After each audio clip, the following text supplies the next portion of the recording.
સુરત શહેરમાં ફરિયાદીના શેર માર્કેટમાં ઇન્વેસ્ટમેન્ટ કરાવવાથી સારું એવું વળતર મળશે તેમ જણાવીને ₹30 લાખનું રોકાણ કરાવી છેતરપિંડી કરનાર 2 આરોપીઓને સાયબર ક્રાઇમ સેલે ઝડપી પાડ્યા. મળતી માહિતી પ્રમાણે ફરિયાદીને શેર માર્કેટમાં ઇન્વેસ્ટ કરાવી સારું એવું વળતર મળશે તેવું જણાવીને તારીખ 28/10/2025 થી તારીખ 5/12/2025 સુધી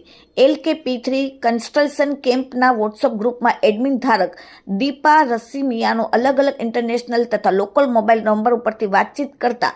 LK ફિનાલ નામની એપ્લિકેશન ડાઉનલોડ કરાવી તથા અલગ અલગ બેંક એકાઉન્ટ ધારકોને પૂર્વ આયોજિત કાવતરું રચીને શેર માર્કેટમાં ઇન્વેસ્ટ કરાવવાથી સરસ એવું વળતર મળશે તેવી લોભામણી લાલચવાળી વાતો કરીને કુલ ₹30 લાખનું ટ્રાન્સફર કરાવેલ અને શેર માર્કેટમાં પ્રોફિટ પેટે ₹3,13,454 વિથડ્રોલ કરવા દઈ બાકી ઇન્વેસ્ટ કરેલ રકમ વિથડ્રોલ કરવાની વાત કરતા ફરિયાદીને તમે આ રૂપિયાનું રોકાણ નહીં કરો તો અમારા વકીલ મારફતે તમને નોટિસ આપવામાં આવશે અને કરાર ભંગ કરવાના ગુનામાં સજા થશે અને ભવિષ્યમાં શેર માર્કેટમાં ઇન્વેસ્ટ નહીં કરી શકો તેવી ધમકીઓ આપી ફરિયાદીને વધુ રૂપિયા ભરવાનું દાબ દબાણ કરીને ફરિયાદી પાસેથી અલગ અલગ શેરમાં વધુ રોકાણ કરવાના બહાને ઇન્વેસ્ટમેન્ટ પેટે મેળવેલ ₹26,86,546 પરતનો આપીને ફરિયાદી સાથે ઓનલાઈન છેતરપિંડી કરેલ જે બાબતે સાયબર ક્રાઇમ સેલમાં ગુનો દાખલ કરવામાં આવેલ હતો. સાયબર ક્રાઇમ સેલના ડીસીપી બિશાખા જૈનની આપેલ સૂચના અને મદદ અને માર્ગદર્શનથી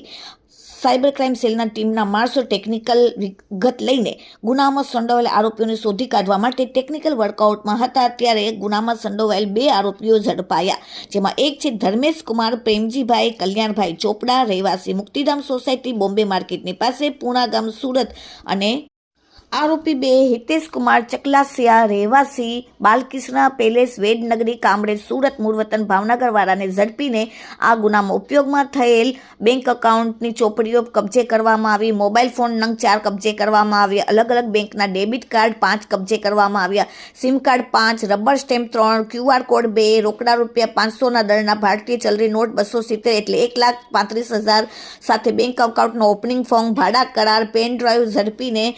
સાયબર ક્રાઇમ સેલ પોલીસે national cyber crime reporting portal ઉપર ચેક કરતા અલગ અલગ કુલ 11 કરંટ બેંક એકાઉન્ટો પર 57 ફરિયાદ નોંધાયેલ છે જેમાં મહારાષ્ટ્ર, કર્ણાટક, તામિલનાડુ, ઉત્તર પ્રદેશ, ગુજરાત, આંધ્રપ્રદેશ, કેરળ અને તેલંગાણા જેમાં ફરિયાદીના કામે 53,09,30,870નો ફ્રોડ થયેલ છે. Bureau report daily India TV Surat. 12/12/2025 રોજ એક NCCRB કમ્પ્લેન્ટ સુરત શહેરમાં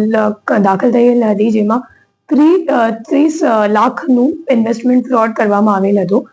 આ કમ્પ્લેન્ટની નોંધ અમે લોકો તરત જ લઈને પછી ACP Shweta Daniels, PI NR Patel અને બીસી હાર્દિકભાઈ પરમાર આ ત્રણેયની ટીમ મળીને ગણતરીના કલાકોમાં ડિટેક્શન કરી અને 13 તારીખે અમે લોકો ફરિયાદ કરી લીધી અને પછી 14 તારીખ સુધી અમે લોકો આરોપી સુધી પહોંચી ગયા. ટોટલ બે આરોપી છે અને આ જે ગુના છે એને એમો એવી રીતનું છે કે એ લોકો વોટ્સએપ ઉપર એક ગ્રુપ બનાવીને લોભ લાલચ આપી ફરિયાદીને કે તમે જો સ્ટોક માર્કેટમાં ઇન્વેસ્ટ કરો તો તમને વધારો નફો મળશે. તો આ મુજબ લોભ લાલચ જ્યારે આપી તો ફરિયાદીએ અગાઉ થોડુંક ઇન્વેસ્ટમેન્ટ કરી પછી એમને જ્યારે વિડ્રોવલ માટે પૂછ્યું તો 3 લાખ સુધીનું વિડ્રોવલ સામેવાળાએ કરી દીધું. તો એમને વિશ્વાસ થઈ ગયો કે ખરેખર સાચી હશે અને પછી આગળ એમને ઇન્વેસ્ટમેન્ટ કરવા ના દીધી અને એને વધુ ઇન્વેસ્ટમેન્ટ પણ કરી નાખી અને વિડ્રોવલ નહીં થતી તો એમને ખબર પડી કે મારી સાથે ખરેખર છેતરપિંડી થઈ ચૂકી છે. એમાં જે 2 અક્યુઝ અત્યાર સુધી અમે લોકોએ ઝડપી પાડ્યું છે બંનેનું નામ છે, એકનું નામ હિતેશ છે અને બીજાનું નામ ધાર્મિક છે અને એ બંને કરંટ એકાઉન્ટ મુખ્ય રીતે એ લોકો કરંટ એકાઉન્ટ ખોલાવે છે અને કરંટ એકાઉન્ટ ખોલાવી એક યશ કરીને માણસ છે મુંબઈનું એમને આપે છે અને આમાં અમે લોકો એમની પાસેથી 11 કરંટ એકાઉન્ટ કુલ મળી આવેલ છે અને 11 કરંટ એકાઉન્ટમાં ટોટલ 53 કમ્પ્લેન્ટ્સ નોંધાયેલ છે અને 57 કમ્પ્લેન્ટ્સ નોંધાયેલ છે અને 53 કરોડનું ટોટલ ફ્રોડ અમાઉન્ટ છે જેમાં 6 કમ્પ્લેન્ટ છે ગુજરાતનું છે અને બીજા અધર રાજ્યનું પણ છે. એમાં મુખ્ય રીતે અમે લોકોને જોવા મળ્યું કે જે આરોપીઓ છે એમના ફોન ઉપર એક ચાઇનીઝ એપ પણ છે. એ જે ચાઇનીઝ એપ છે એ એક APK ફાઇલ જેવું છે અને એ લોકો શું કરે કે કરંટ એકાઉન્ટ ખોલાવવા માટે જે કંઈક એકાઉન્ટ હોલ્ડર હોય અને એનો નંબર એ લોકો જ્યારે એડ કરે મતલબ અકાઉન્ટમાં લિંક કરે તો એ લિંક્ડ મોબાઈલ નંબર ઉપર એ લોકો આ APK ફાઇલ ડાઉનલોડ કરીને પછી જે ઓટીપી આવે નેટ બેન્કિંગ યુઝ કરવા માટે એ તરત જ ઓટોમેટિક રીડિરેક્ટ થઈ જાય એવી રીતની એક ચાઇનીઝ એપ એ લોકો યુઝ કરે છે અને એક નવી રીતની એમો આ કામમાં સામે આવી છે જેમાં ફક્ત એ લોકો વિક્ટિમ્સ નહીં બટ પોતાના જે ગેંગના લોકો છે એમને પણ એ લોકો એવી રીતની એપ ડાઉનલોડ કરાવીને ઓટીપી મેળવવા માટે યુઝ કરે છે. મેડમ કામ શું કરે છે?